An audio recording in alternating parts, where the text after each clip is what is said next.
company I will be doing this proposal for is the Hershey Company, which is a confectionery industry giant with a 31.4% leading U.S. market share. Spending over $570 million on advertising in 2014 saw them rise to a record revenue of $7.42 billion. However, 2015 was a completely different story. It represented the first fiscal year where Hershey's total revenue actually decreased down to $7.38 billion, and this is from the Hershey's income statement. The problem is that to ensure company growth, Hershey's has already started focusing on producing healthier products, but customers are completely unaware of these strides Hershey's has undertaken and still think of them only as an unhealthy snacking company. This proposal includes a new marketing campaign focusing on promoting the healthier brands Hershey's has like Crave Meats, Brookside Fruit and Nut Bars, and Hershey's Simple Pleasures with 30% reduced fat. A new marketing campaign will allow Hershey's to diversify their target markets, retain current customers who have shifted their demand, and ensure the future of the company by increasing revenue. The shift in consumer demand is clear by a quote by Trey Williams that shows, "The days of the food industry peddling products packed with sugars, chemicals, and artificial flavors are fast coming to an end, creating a challenge for the companies that supply those ingredients." A 2014 report on healthy eating from research firm Technomic Inc. found that 58% of consumers think it is important to eat healthy food and pay attention to nutrition. Hershey's is seen as mainly an unhealthy snack alternative in a quote from Taylor that says, "Hershey's conjures up images of chocolate bars and peanut butter cups, so they need to break that mold they have for themselves." The proposal specifics includes Hershey's needs to improve awareness of its healthier product lines by creating a marketing campaign that centers on the trio of brands I mentioned before. R&D will be focusing on manufacturing capabilities to increase overall production for these products. The marketing department will work alongside R&D to conduct target market surveys, and then they will establish the marketing campaign based off of the needs of those consumers.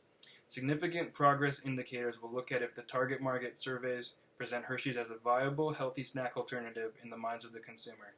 The overall sales of the trio of brands in the marketing campaign will be the basic measure of success. The timeline includes R&D testing finished by the end of the first quarter, target market surveys/marketing campaign ads done by the end of the second quarter. They will begin advertising the new product line by the end of this year's third quarter. We will then analyze product sales at the end of every subsequent quarter for 1 year. And by the end of that additional year, we will be able to see if these products have established a foothold in the healthy product market. And from there, we can decide whether to increase advertising as to ensure future revenue growth.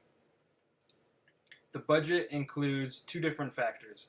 The first factor is that Hershey's spent $570 million on advertising in 2014, according to Statista. To kickstart awareness of their products, Hershey's needs to spend at least 20% of their total advertising budget on this campaign. So this equates to $114 million. The second factor includes the fact that their competitor Mondelez International is focusing 70% of new product development efforts on healthy goods in the next 5 years. To stay ahead of their competitor, Hershey's needs to match this contribution. This comes out to a $33 million cost because 70% of the $47.6 million they spent on R&D in the year before equals $33 million. So the total budget is $114 million plus $33 million, which comes out to a $147 million total budget. This marketing campaign's substantial budget ensures Hershey's can spend heavily on advertising their healthy product lines. The necessary brand awareness needed to propel sales forward will have been established. Hershey's will be able to generate a foothold in this new healthy market that they were previously banned from entering. Consumers in the new target market, coupled with the current consumers who already love the brand and trust them, will allow Hershey's to increase their revenue, which was a problem they needed to address after 2015 being the first year where it declined from 2014. The future of Hershey's will be intact due to the successful expansion of their consumer markets that provide revenue they previously had no chance of attaining when they were only thought of as an unhealthy snacking company. Thank you for watching this presentation.